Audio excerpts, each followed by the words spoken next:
everybody. Time for us to get started. We are in Judges chapter 9. And we're gonna jump right in. On Thursday, we finished our class by reading through all of Judges chapter 9 and kind of getting the whole story in one sitting. The story of this man Abimelech, the son of Gideon. And one of the things that we asked ourselves at the end of class was, you look at this story, it doesn't really fit the typical pattern of Judges stories as we are used to seeing them in the book of Judges. Right, so Israel does evil in the sight of the Lord, and the Lord delivers them over into the hands of plunderers. In this case, the plunderer is Abimelech. But then from there out, the rest of the pattern is not really there. Israel never cries out to the Lord for deliverance. There's no judge in this story.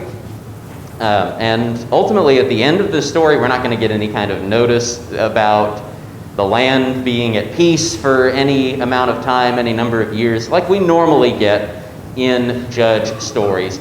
And so what we're left with is this question, and we're going to consider this at the end of class, or once we get through this story. Why has the Spirit included this story in the book of Judges? What's it have to do with the book of Judges? All right, so our study in Abimelech begins, and we talked about this on Thursday, begins with his name. All right, remember in chapter 8, Gideon had said to Israel, I'm not going to rule over you, my sons will not rule over you, the Lord will rule over you. Which sounds really nice and pious. And then he turns around and he asks everybody for their golden earrings, he makes an idol out of it, and then he has 70 legitimate sons, which is not something that just anybody does in antiquity. And then he has an illegitimate son that he names Abimelech, which means my dad is king. So, we asked ourselves on Thursday, how credulous are we of Gideon whenever he says, I won't rule over you, my son won't rule over you, the Lord will rule over you. Sounds really nice and pious, but then he turns around and he does stuff like this. And we're going to see the fruit of this in today's reading. So let's begin in Judges chapter 9, verse 1. Now Abimelech the son of Jerubbaal went to Shechem to his mother's relatives, and said to them and to the whole clan of his mother's family, Say in the ears of all the leaders of Shechem, which is better for you, that all 70 of the sons of Jerubbaal rule over you, or that one rule over you? Remember also that I am your bone and your flesh. And his mother's relatives spoke all these words on his behalf in the ears of all the leaders of Shechem. And their hearts inclined to follow Abimelech, for he said, He is our brother. And they gave him 70 pieces of silver out of the house of Baal Berit, with which Abimelech hired worthless and reckless fellows who followed him. And he went to his father's house at Ophrah, and killed his brothers, the sons of Jerubbaal, 70 men on one stone. But Yotam, the youngest son of Jerubbaal, was left, for he hid himself. And all the leaders of Shechem came together, and all Beth Millo, and they went and made Abimelech king by the oak of the pillar at Shechem. So this passage puts the main conflict of the chapter in front of us, along with the backdrop of idolatry that's going on in Israel. Remember that Israel has sought to make Gideon a dynastic ruler over them. So they've not just asked Gideon to rule over them, but to establish a dynasty, right? Let you and your son and your son's son rule over us. Well, now Gideon has died, and although he refused, at least in word, that question of a ruling dynasty still lingers. Right, now that Gideon is dead, what's going to happen? And Abimelech is able to ask the men of Shechem whether they would prefer to be ruled by the 70 sons of Jerubbaal, who are Manassites, or by one man, Abimelech, who is a fellow Ephraimite. Remember, the city of Shechem is the sanctuary city in the tribe of Ephraim. But Abimelech is able to come to them and say, which is better for you, that all 70 of the sons of Jerubbaal rule over you, or that one rule over you? All right, so this question of dynasty, again, is still lingering. Now, did the sons of Gideon actually rule over Israel? Did they ever rule over Shechem? Or was Abimelech just manipulating their fears? Or the text doesn't say. And the way that Gideon was acting at the end of the last chapter, honestly, it could go either direction. But whatever the case may be, Abimelech's ploy works. The men of Shechem side with Abimelech. They fund him so that he gathers up a band of mercenaries, and they eventually coronate Abimelech. Now, for Abimelech to secure his claim as ruler, he kills his 70 half-brothers. He takes his band of brigands up to Ophrah in Manasseh, Gideon's ancestral home, so the house not just of Gideon, but of Gideon's fathers before him. And they execute all of his brothers except for one, Yotam, who manages to escape, Gideon's youngest son. All right, so this is going to be, this is what makes the central conflict of the Abimelech story. He wants to be ruler, Shechem supports him, and he goes and kills these 70 sons of Jerubbaal, these 70 sons of Gideon. In the backdrop of all of this is idolatry. All right, we're told at the end of chapter 8 that Israel, as soon as Gideon died, the people of Israel turned again and whored after the Baals and made Baal-Berit their god. All right, remember, Baal just means Lord or Master. The word Berit means covenant. So they're worshiping this god named Lord of the Covenant, which, I mean, all idolatry is perverse, but this seems particularly perverse. That they have made an idol that they call Lord of the Covenant. Yeah, that should strike pretty close to home, because the God of Israel identifies himself as a God who keeps covenant with Israel. In fact, it may be that they're attempting to worship the God of Israel, but they have tried to make a graven image out of him, much as Aaron does with the golden calf. Remember, Aaron makes the calf, and he tells Israel, this is the God who brought you up out of Egypt. Right? So it's not necessarily that, perhaps Israel's not trying to go after another God, but breaking the second commandment and completely misunderstanding who their God is. Of course, Baal-Berit might also just be a Canaanite god that they've decided to follow. But in any case, they're worshiping Baal-Berit. And then the ESV tells us that the leaders of Shechem come together to coronate Abimelech. And it probably would have been better if they'd said the lords of Shechem, because the narrator of Judges engages in a little fun with us in this chapter, a little wordplay, because the word that's translated leaders is Baals, right? The Baals of Shechem, not the idol Baal. Remember, Baal just means Lord or Master. So when he says the Baals of Shechem came together, and all Bet Millo, and they went and made Abimelech king. Right? It's the lords of Shechem. But it's a reminder to us that Israel at this time has given itself over to the Baals. This wordplay is going to continue throughout the chapter, by the way. Gideon is consistently referred to by his other name, Jerubbaal. Right, so we're going to have that word Baal in front of us constantly in this chapter. Right? And we're going to see forms of Baal, and king, so Lord, Master, King, all through the chapter. All right, that's going to be one of the big motifs of this story. All right. In addition to that, the people of Bet Millo join the people of Shechem in coronating Abimelech. A Millo is an artificial hill.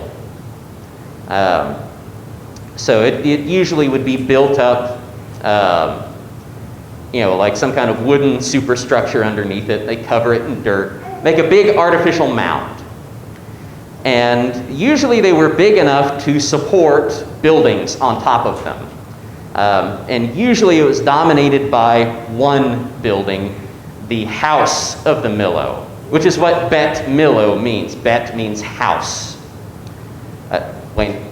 Could it possibly be referred to a pyramid? Not a pyramid, but remember, all kinds of big earthworks like pyramids shared is some of the same essential functions, right? Like sometimes they would be burial plots for dead kings. Usually they were worship sites.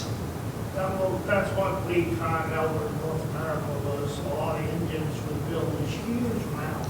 Yeah, and it's interesting how consistent that is across cultures and across places. Everybody's got this, it's like it's this baked-in instinct to build mounds. Build mounds, build a high place. As sacred places, yeah. And I think that's exactly how we're supposed to understand Bet Millo. All right, the house of the Millo, Bet Millo, again, probably refers to some kind of a sacred space like a temple. That's what these things usually were in antiquity. It might even be, because this is associated with Shechem, this might even be the temple of Baal Berit that we're talking about. And so Judges is telling us not just the lords of Shechem, but also the priestly class or whoever's at Bet Millo, this house that is, again, perhaps an idol's house. And this coronation takes place by the oak of the pillar of Shechem. A better translation would be the oak of the standing stone of Shechem. In other words, at another pagan worship site, standing stones are set up as places of idol worship in antiquity.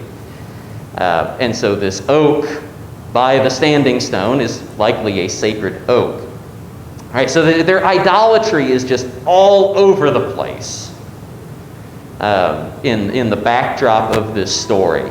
All right, so we'll see these things tied together. Israel's idolatry, wanting to go after another lord, and this decision that they have made to anoint Abimelech as their earthly lord. And we're going to see, again, that the consequences of these decisions are tied together because they are of a piece with each other. All right. Any questions or comments before we get to the next passage? Go ahead, Wayne. Well, we already covered this that journey over here. You were talking about the car. But we always think about Israel kings happening after Samuel. Right. We think of kings being a later period, but here's a king. We already have two. Mm-hmm. I mean, Yeah, if you count Baal Berit. Yeah. Well, if you count Gideon. You count Gideon and Abimelech. So Yeah. we already have two. Yeah. We don't think about that. Gideon at least has the sense not to formalize his pretensions. So he never serves as a king, he just lives like one. Right, and he makes these little claims like that, naming his son, my dad, as king. Again, he's never formally coronated or anything, he's just extremely coy about it. Right, at the same time that he's living as a king, he says, no, I'm not going to be king. Abimelech, the only thing that changes with Abimelech is he says, no, I want you to call me king. Go ahead. Okay. That reminds me of, it sounds familiar because a lot of churches nowadays do the same thing. That they don't have elders, but they've got, they might as well go ahead and call them elders for all the wisdom that they have and what they do. That is something that I think perhaps a good modern application is that we have to be extremely careful about the way that we practice authority, because not everything is bound up in a formal title, right? There are people who take authority for themselves that don't take the title for themselves, and that's still illegitimate. Pasteurizing the church. Yeah, exactly. All right, let's read ahead. Oh, yes, sir. Oh, yeah, Rena. I wanted to comment, I think the significance of this whole story of Abimelech is the fact that God really didn't want Israel to have a king. I think that's well, let's hold on to that thought for a little bit, because we definitely get that indication here, right? Their first experiment with monarchy goes horribly, horribly wrong for them. And of course, we know later on, their second experiment goes wrong too. In the middle of all of this... I also wanted to add, when you think of it, in the Catholic Church, the Pope is the king. More or less, yeah, more or less. In the middle of all of this, the narrator of Judges later on in the book is going to tell us about all of these bad things that are going on, because in those days there was no king in the land, and every man did what was right in his own eyes. Right, but we're seeing right now that things are still just as bad in Israel when they do have a king. So it's not...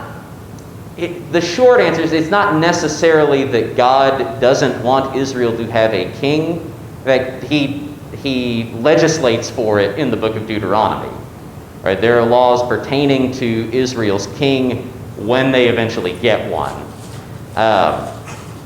The point is that it doesn't really matter whether Israel is under a king or under judges or under any other kind of political arrangement.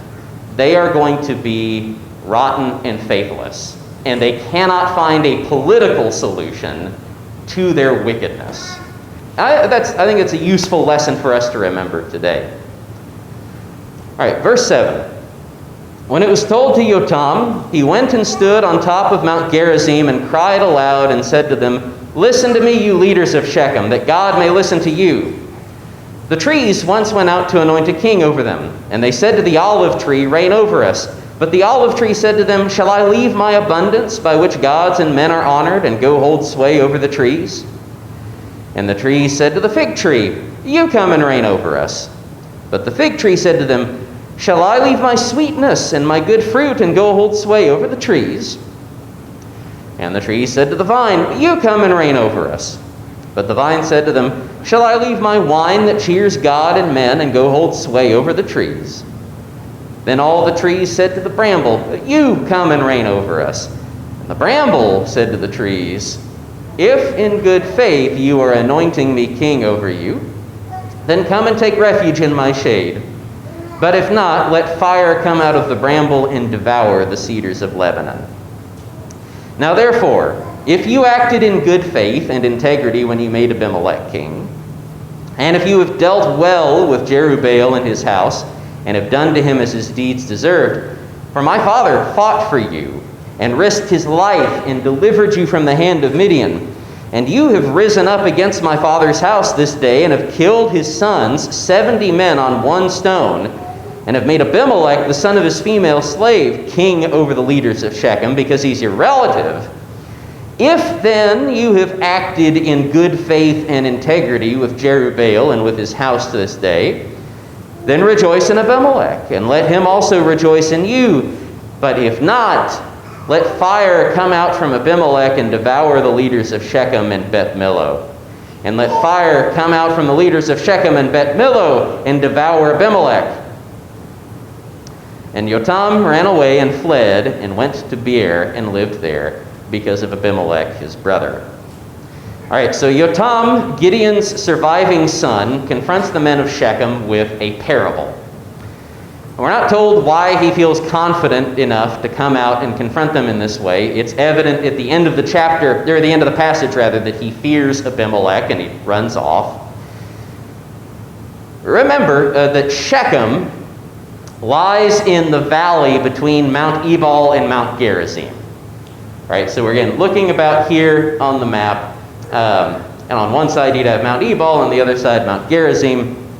So Yotam is able to stand on top of Mount Gerizim and address the city down in the valley.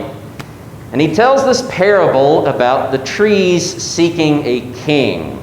The trees are not able to find a king of any value. Right, the olive tree, the fig tree, the grapevine, they all turn the trees down. And so, instead, the trees must resign themselves to coronating this worthless bramble. And Yotam's meaning is pretty obvious in all of this. This is an extremely thinly veiled parable. Right, Abimelech is like the bramble and like the mercenary band that he has hired. He is a worthless fellow. He brings nothing to the table. Right, the olive tree, the fig tree, the vine, they all have their wealth, their abundance. They're useful, they're desirable. The bramble, not so. And Abimelech is the bramble. In fact, the whole Abimelech story is full of parties who claim to be kings and lords who are not worthy of the name. The bramble's challenge in the parable introduces the major theme of this parable, which is the theme of the whole Abimelech story, and ultimately the theme of the entire Gideon cycle. If in good faith you are anointing me king over you, then come and take refuge in my shade. But if not, let fire come out of the bramble and devour the cedars of Lebanon. All right, is this an arrangement that has been arrived at in good faith? Yotam leaves nothing to interpretation. Right? He explains the parable. He challenges the way that Shechem has treated the house of Gideon by entering into their agreement with Abimelech. And he frames everything in terms of if, right? If you acted in good faith and integrity when you made Abimelech king, if you have dealt well with Jerubbaal and his house and have done to him as his deeds deserved, if you have acted in good faith and integrity with Jerubbaal and with his house this day. Right, but we understand that there's really no question of whether or not Shechem has dealt in good faith and integrity with the house of Jerubbaal. The narrator has already told us explicitly at the end of chapter 8, in verse 35, that they did not show steadfast love to the family of Jerubbaal in return for all the good that he had done to Israel.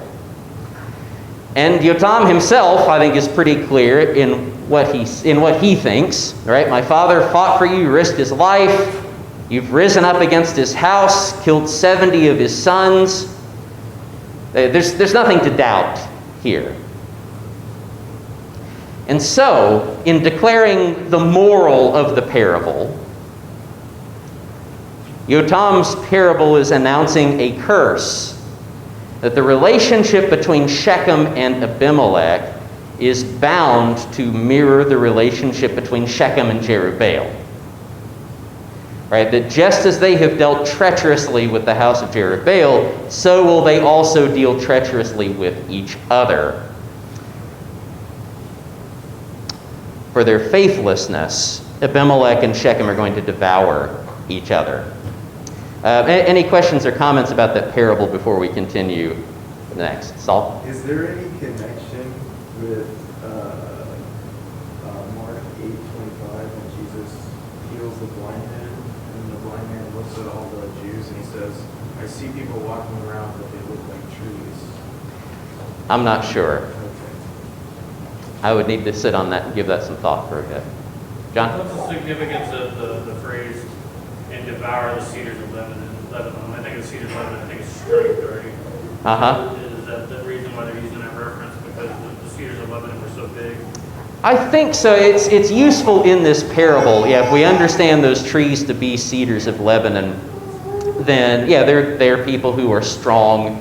From a worldly standpoint, it might look like things are going well in Shechem, and the Shechem has a lot of power. But what Yotam is declaring is that it doesn't matter how strong they are. Ultimately, this treachery of theirs is going to destroy them. Right? Just like how this relationship between the trees and the bramble is going to lead to their destruction. The parable of the trees, the impression that I get as you read it is that the olive tree didn't want to give up his fruits to become the king. The fig tree didn't want to give up his fruits to be the king. You know, they were happy right where they were at. Yeah, kingship is a burden. Yeah, it was something they got there. They had everything they needed. Why would I go take this stress on and add this stress in my life?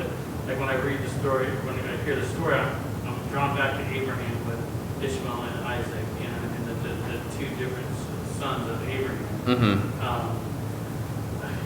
Ishmael was from the maidservant or the slave girl, correct? And Yeah. We've seen how these brothers from different Yeah. women are just like oil and water. They just don't mix. And you see that throughout Scripture. Yeah, and that's an interesting parallel. You could see Abimelech as a parallel to Ishmael, almost. So, excellent. Good point. All right, let's continue. Verse 22. Abimelech ruled over Israel 3 years. And God sent an evil spirit between Abimelech and the leaders of Shechem, and the leaders of Shechem dealt treacherously with Abimelech, that the violence done to the 70 sons of Jerubbaal might come, and their blood be laid on Abimelech their brother who killed them, and on the men of Shechem who strengthened his hands to kill his brothers. And the leaders of Shechem put men in ambush against him on the mountaintops, and they robbed all who passed by them along the way, and it was told to Abimelech. All right, the narrator confirms Yotam's curse for us immediately. Again, it's not left to any doubt or interpretation for us. And for the first time in quite a few verses, the narrator shows us God acting explicitly. Right? There have been a lot of points in the Gideon story, particularly after he hears the dream and its interpretation, where sometimes it's not clear where God is acting, sometimes it's not clear where Gideon is acting on his own. Here, it's explicit for us. God is doing this. God sends an evil spirit between Abimelech and Shechem. And so just as they have betrayed the house of Jerubbaal, so shall they also betray each other. And the narrator tells us explicitly that this is to bring their treachery back on their own heads. Right? We get the moral sense of this story and declared for us in no uncertain terms. And this should stand out to us, by the way, considering how the narrator normally reports things. Right? We've seen him be pretty coy in reporting certain things throughout the story. But here he is clear, he's explicit about God's involvement and about framing these events as the consequences of wickedness, of immorality. Right, this part of the conflict starts with Shechem, the lords of Shechem, again, the Baals of Shechem, turning to highwaymen. Right, a band of raiders, people who lie in ambush. They're a parallel to Abimelech's mercenaries, and we're going to see some more people in ambush later through the story. And again, it just gives us a sense of the moral state of things, that everybody's lying in ambush over the course of this story. Everybody's a worthless man. Everybody is a brigand or a highwayman. It starts with highwaymen, but it's going to expand pretty much immediately into full insurrection. Let's continue into verse 26. And Gaal, the son of Ebed, moved into Shechem with his relatives, and the leaders of Shechem put confidence in him. And they went out into the field and gathered the grapes from their vineyards and trod them and held a festival. And they went into the house of their God and ate and drank and reviled Abimelech. And Gaal, the son of Ebed, said, Who is Abimelech? And who are we of Shechem that we should serve him? Is he not the son of Jerubbaal, and is not Zebul his officer? Serve the men of Hamor, the father of Shechem, but why should we serve him? Would that this people were under my hand, then I would remove Abimelech. I would say to Abimelech, Increase your army and come out. When Zebul, the ruler of the city, heard the words of Gaal, the son of Ebed, his anger was kindled, and he sent messengers to Abimelech secretly, saying, Behold, Gaal, the son of Ebed, and his relatives have come to Shechem, and they are stirring up the city against you. Now therefore, go by night, you and the people who are with you, and set an ambush in the field. Then in the morning, as soon as the sun is up, rise early and rush upon the city. And when he and the people who are with him come out against you, you may do to them as your hand finds to do." So Abimelech and all the men who were with him rose up by night and set an ambush against Shechem in 4 companies. And Gaal the son of Ebed went out and stood at the entrance of the gate of the city. And Abimelech and the people who were with him rose from the ambush. And when Gaal saw the people, he said to Zebul, "Look, people are coming down from the mountaintops." And Zebul said to him, "You mistake the shadow of the mountains for men." Gaal spoke again and said, "Look, people are coming down from the center of the land, and one company is coming from the direction of the diviner's oak." Then Zebul said to him, "Where's your mouth now, you who said, 'Who is Abimelech that we should serve him?' Are not these the people whom you despised? Go out now and fight with them." So Gaal went out at the head of the leaders of Shechem and fought with Abimelech. And Abimelech chased him, and he fled before him. And many fell wounded up to the entrance of the gate. And Abimelech lived at Arumah, and Zebul drove out Gaal and his relatives so that they could not dwell at Shechem. All right, so the story introduces this guy, Gaal the son of Ebed. Gaal comes from the Hebrew word for loathing. And Ebed is the Hebrew word for slave. All right, so we've got, this part of the story opens with, "Then Loathsome the son of slave moved into Shechem." What a name. Loathsome. We have no doubts about what's going to come of him. And of course, the men of Shechem put their confidence in this newcomer named Loathsome. Again, it just tells you something about the state of things. This guy named Loathsome moves into town, and the lords of Shechem think, "Here's our guy. We're going to put confidence in him." Now it happens that the city holds a festival for their god, presumably Baal Berit. The festival centers on wine. And so Gaal engages in some, I presume he's drunk here, engages in some drunken boasting, talking about what he'd do to Abimelech if given the chance. Right? This kind of thing happens often enough that it's a trope. You get enough alcohol in a guy and he can conquer the whole world in his own mind. And he frames things, by the way, in the same kinds of terms that Abimelech did at the beginning. Right? Abimelech said it would be better if Shechem were ruled by one man rather than 70. Gaal says it would be better if Shechem were ruled by the descendants of Hamor rather than by Abimelech. You might remember Hamor, by the way, from the story of Shechem and Dinah back in Genesis chapter 34. This is the Hamor he's referring to. The men of Hamor. In other words, Gaal is calling for Shechem to return to its Canaanite roots as the city of Hamor. And it seems like the men of Shechem are willing to go along with this, just like they were willing to go along with Abimelech at the beginning. But it just so happens that an ally of Abimelech, named Zebul, who is the city manager, the city ruler, he's present for all of this. And we begin to see just how stupid Gaal and the men of Shechem are. Because they're making these boasts in front of Zebul, who they know to be an ally of Abimelech. They even call him out by name as they are making these boasts. Right, look at Zebul over here. Isn't he Abimelech's officer? Well, you know what? If Abimelech were here and I was in charge of everything, I sure would whoop Abimelech. Right, that's what Gaal says. So naturally, Zebul reports all of this to Abimelech, and he advises him, come and attack the city.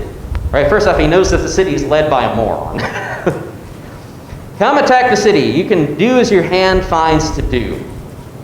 And this ambush gives us, again, another comedic glimpse into Gaal's stupidity. As he suspects that he sees people coming down from the mountains against the city. And of all people, and again, Gaal, we know, Gaal knows that Zebul is Abimelech's man.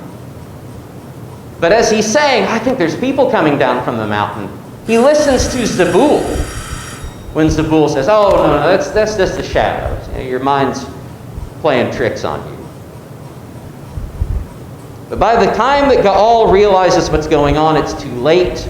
He goes out to battle anyway. Abimelech defeats him. He's driven out of Shechem. And the immediate threat to Abimelech's rule is gone. But we're going to see on Thursday that Abimelech is not finished with Shechem. We're going to see that beginning in the next passage. But we are out of time for today. So thank you so much for your questions and comments and your kind attention this morning. We will finish up the Abimelech story and then probably do Tola and Yair and who comes after Yair? I've forgotten his name. We'll try to cover them on Thursday, Lord willing. So thank you very much.